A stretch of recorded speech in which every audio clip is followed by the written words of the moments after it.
우리 하나님 말씀 창세기 41장에 있는 말씀 가지고 하나님의 영에 감동된 자의 승리라는 제목으로 같이 하나님 말씀 나누겠습니다. 먼저 하나님께서 오늘 이 귀한 시간 또 하나님이 주셨으니까 새날이 밝은 가운데서 오늘도 믿음으로 승리하고 감사하면서 하나님께 영광 돌리는 복된 날 되시기를 주님의 이름으로 간절히 축복합니다. 먼저 성령에 감동된 자는 승리한다라고 하는 말씀을 같이 나누겠습니다. 38절 바로는 그의 신하들에게 우리가 이 사람처럼 하나님의 영이 그 안에 있는 사람을 찾을 수 있겠는가라고 하는 말씀으로 원문 번역 성경에는 기록이 되어져 있습니다. 우리가 이 앞에 있는 내용을 잠깐 살펴보면 이집트에 요셉이 끌려와서 노예가 됐지요. 그래서 어찌어찌 하다가 이제 감옥에 들어갔는데 그 감옥에서 이제 꿈을 해석한 것이 사건이 있었어요. 떡 맡은 관원장 또 술 맡은 관원장의 꿈을 이제 해석해줘서 당신이 혹시 복직되면은 나 좀 기억해달라고 요셉이 그랬는데 이 떡 맡은 관원장이 복직이 돼도 요셉을 싹 잊어먹었습니다. 그런 가운데서 바로가 두 가지의 꿈을 꾸게 돼요. 먼저 첫 번째는 꿈 가운데서 잘생기고 살찐 암소 7마리가 이제 일어났고 그 다음에 못생기고 야윈 암소들이 일어나서 앞에 있던 잘생기고 또 살찐 암소 7마리를 다 잡아먹는 꿈이었고, 두 번째 꿈은 아주 통통이 살찌고 여문 7 이삭이 일어났고 그 다음에는 동풍에 박상 마르고 야윈 7개의 이삭들이 일어나서 앞에 있던 통통하고 살찐 이삭들을 다 잡아먹는 두 가지의 꿈을 꿨는데, 전국에 있는 모든 꿈을 해석하는 사람들을 불러가지고 물어봤는데 한 사람도 그 꿈을 해석하는 사람이 없었습니다. 그런데 이 떡 굽는 관원장이 복직돼가지고 술 맡은 관원장이 복직이 됐죠.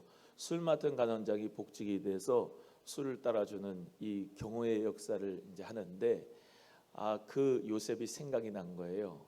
이 요셉에게 부탁을 해서 감옥에 있던 요셉을 이제 데리고 와서 너 이 꿈을 해석해라.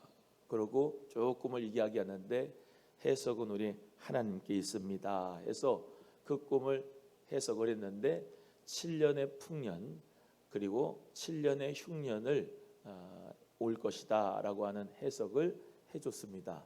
그래서 그 해석이 하나님께 있었다는 것을 기억하고 하나님의 역사하시면 바로에게 보여줄 것입니다 이렇게 말을 했는데, 그 꿈을 해석하니까 이제 바로가 너무 기쁜 나머지 신하들에게 이야기하는 장면이 오늘 본문 말씀의 내용이죠.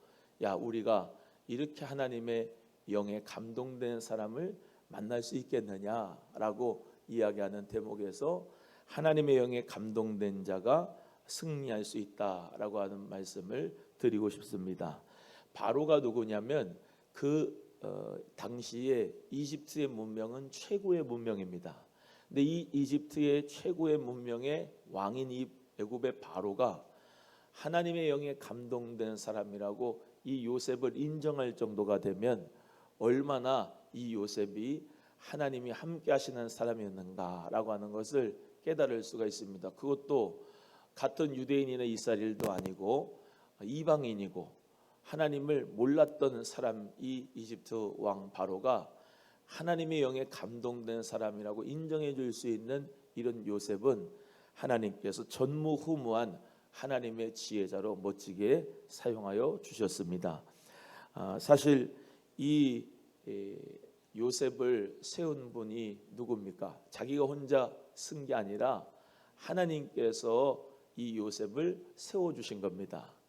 사실 이 요셉은 하나님 앞에서 이 야곱의 너무 귀한 사랑을, 특별한 사랑을 받아서 이 옷도 말이죠, 채색 옷을 입었던 그런 온실 속의 화초 가운데 살았던 사람인데 하나님께서 그를 훈련시키기를 원하시고 하나님께서는 고난 가운데서 훈련받기를 원하신 거죠. 그래서 이 형제들의 시기로 애굽의 노예로 요셉이 팔려갔고 억울한 누명을 쓰고 또 보디발의 아내 때문에 감옥에 갇히고 그 감옥 가운데서도 수년을 있다가 감옥살이를 하면서 청소년 청년의 시절을 그때 감옥에서 다 보냈다는 것이요. 그래서 고난의 연속이 계속됐다는 겁니다. 하나님께서 고난이 없는 자는 쓰지를 못해요. 하나님은 항상 그가 쓰시려면 고난의 용광로에 들어갔다가 빼시는 거예요. 옛날 20세기의 영국의 과학자 중에 알프레드 월레스라고 하는 사람이 있었습니다. 그 사람이 자연과학자인데 그가 어렸을 때 이렇게 딱 이제 가는데 누에고치 가운데서 열심히 그 나방이 되려고 몸부림을 치는 그런 나방을 보고 있었어요. 너무 불쌍하고 애처로워서 그 누에고치를 찢어줬습니다. 그래서 그 새끼 나방이 탁 돼가지고 이제 창공을 잘 날아가겠지 했는데 얘가 비실비실 거리더니 결국에는 힘없이 죽고 말았어요.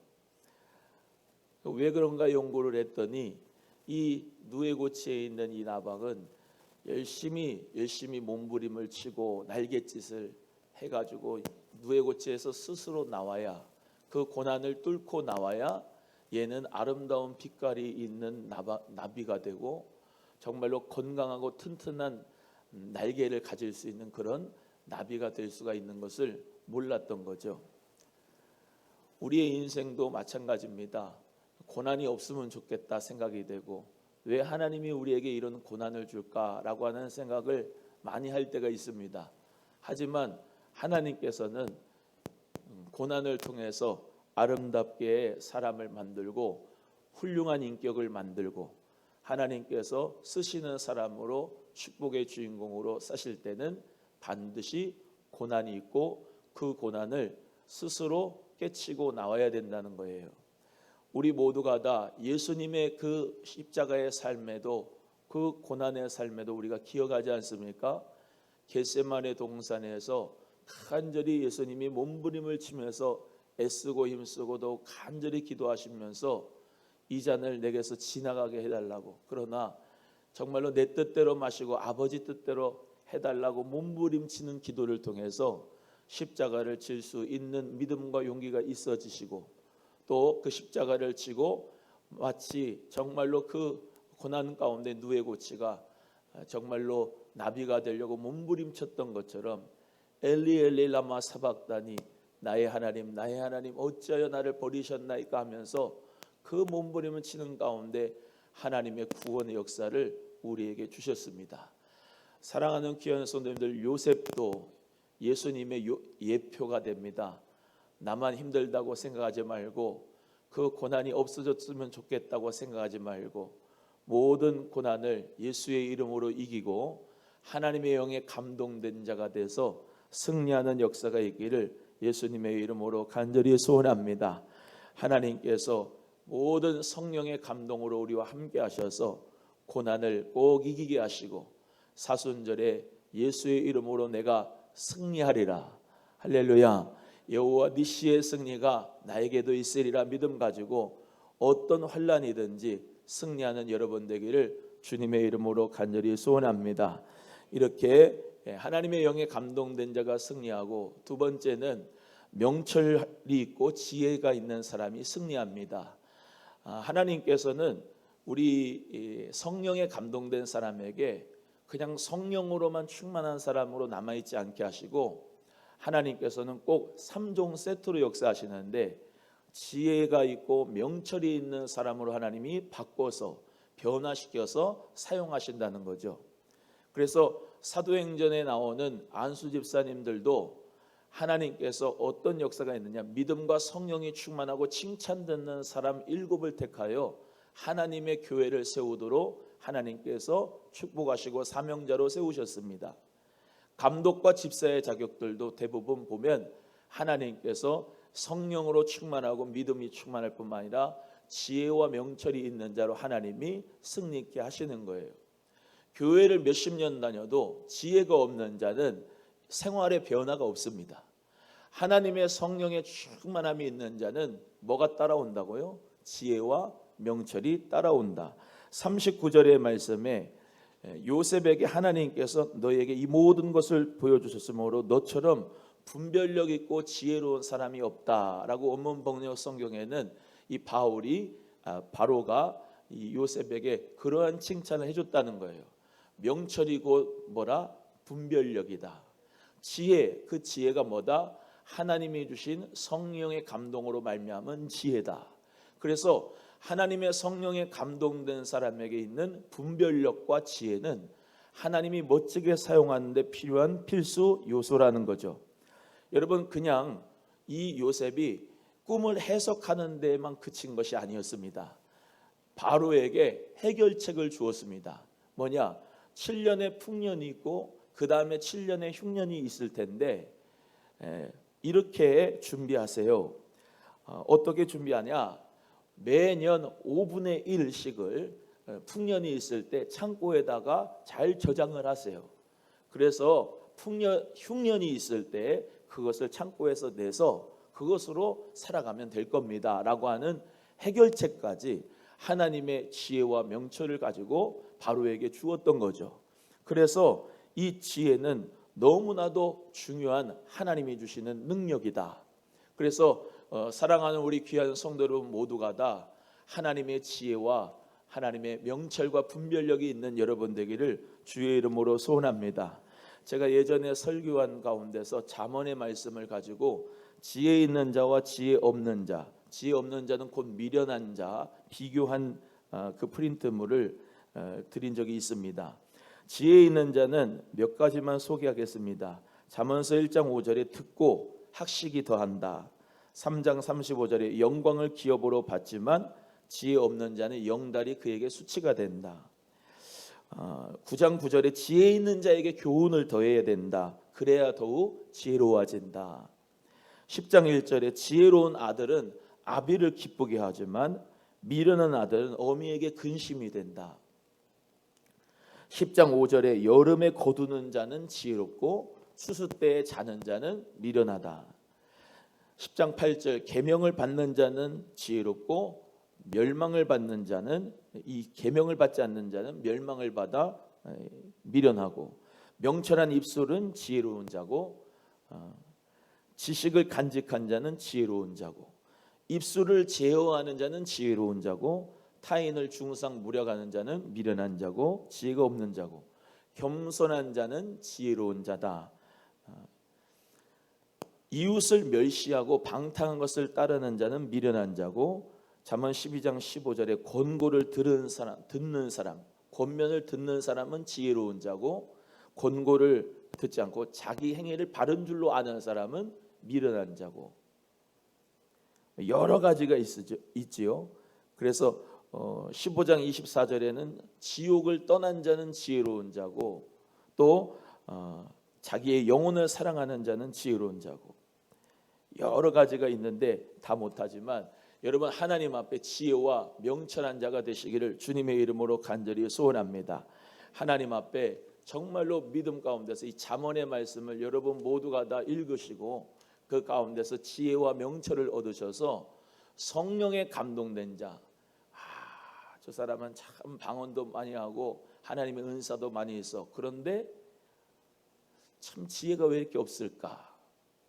왜 이렇게 명철이 분별력이 없을까라고 하는 그런 안타까운 심령이 있는 성도가 있다 이 말입니다. 하나님의 성령에 감동된 자된 우리 성도님들 모두가 되고 그것에 대한 3종 세트 뭐예요? 지혜와 분별력, 지혜와 명철이 있는 성도님들이 되셔서 하나님 앞에 승리할 수 있는 신앙인들이 되기를 주의 이름으로 축복합니다. 세 번째는 그래야 하나님이 영향력 있는 자로 쓰신다는 겁니다.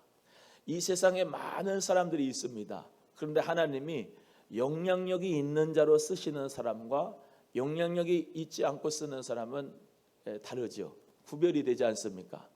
이 요셉은 하나님이 정말로 영향력 있는 자로 쓰셨는데 41절에서 43절 오늘 본문의 말씀에 보시면 이 바로가 요셉에게 내가 너로 온 애굽을 땅을 치리할 수 있도록 해주겠다라고 하면서 자기 인장 반지를 뺏어주고 또 그에게 세마포 옷을 입혀주고 또 금사슬을 목에 걸게 하고 그리고 자기에 있는 버금수레, 버금은 두 번째지요. 두 번째 수레에 그를 태우게 하는 네 가지의 영광을 주면서 애굽 모든 곳을 다 총리하게 한 역사를 이 하나님께서 요셉에게 허락해 주셨습니다.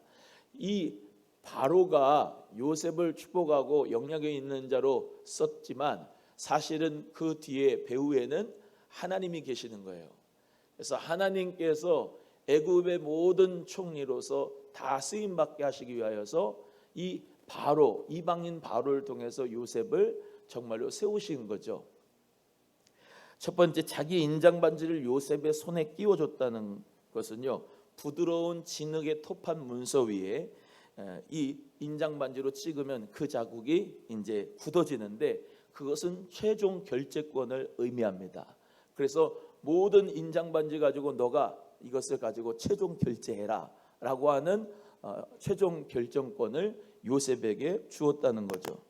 두 번째 아름다운 세마포옷을 줬다는 것은 이집트의 고관들이 입는 영광스러운 의복을 의미하고 세 번째 왕실의 금사슬을 줬다는 건 명예와 존귀함을 뜻하고 네 번째 자기의 두 번째 버금술에 태웠다는 것은 지금도 이제 이집트 국립박물관에 가면은 요셉이 탄 금빛 수레가 보관되어져 있는데 엄청난 영광과 명예의 축복을 이 요셉에게 주었다는 겁니다. 그리고 다 뭐라고 외치느냐? 무릎을 꿇어라. 그러면 다 그 요셉 앞에서 무릎을 꿇고 정말로 영광과 존귀함을 하나님이 요셉에게 주었다는 거예요. 아까 말씀드린 대로 이 요셉은 엄청난 고강도의 훈련을 받았습니다. 고강도의 고난을 받았습니다. 억울하게 누명을 쓰고 감옥에 가고 감옥에서도 오랜 시간 지나고 있었지만은 하나님이 그 고난 가운데서 이 요셉을 하나님의 영향력 있는 인물로 키우기 위하여서 고난을 주셔서 사용하셨다라는 이 교훈을 받으시고 나는 예수 그리스도와 함께 십자가의 고난을 동참하고 주님과 함께 어려운 환난과 고난을 당하면서도 하나님 앞에 정말로 멋진 영향력 있는 사람으로 하나님이 써주실 것을 믿으면서 주님을 바라보는 우리 모두가 되기를 주의 이름으로 소원합니다. 그 요셉의 이름을 사브낫 바네아라고 하는 애굽의 이름으로 바꿔줬습니다. 그런데 이 이집트식 이름인데 이 사브낫 바네아라는 뜻은 세상의 구원이라는 뜻입니다. 그러니까 바로는 이 너 요셉은 세상의 구원자다 이렇게 축복한 이름이 이집트식 이름이었어요. 또 이 애굽의 왕들은 그 당시에 제사장들하고 결혼을 시켰는데 그 제사장의 이름이 보디베라라고 하는 사람입니다. 그 제사장 태양신 라가 주신 자 해서 보디베라고 하는 그 사람의 딸인 아스낫, 그 아스낫을 이 요셉에게 주었는데 이 아스낫은 이집트 여신인 네트에게 속한 자라고 말해요. 그러니까 뭐예요? 이집트 신을 섬겼던 그 여자를 이 요셉에게 주었는데 요셉이 하나님 앞에 축복받은 영향력 있는 인물이 돼서 아마 그 아내도 하나님을 믿는 자가 되고 또 에브라임과 므낫세를 두 아들을 요셉이 얻었는데 그 에브라임과 므낫세의 어머니의 신앙적인 어머니가 됐던 놀라운 축복의 변화를 이 요셉을 통해서 이집트 전체를 하나님의 영광 가운데 함께하는 정말로 나라로 변화시킬 수 있는 축복을 주었던 겁니다. 여러분 이 당시만 해도 이집트의 국가라고 하는 것은 대단한 나라인데 그 조그만한 히브리 민족의 신을 어떻게 받아들이겠습니까?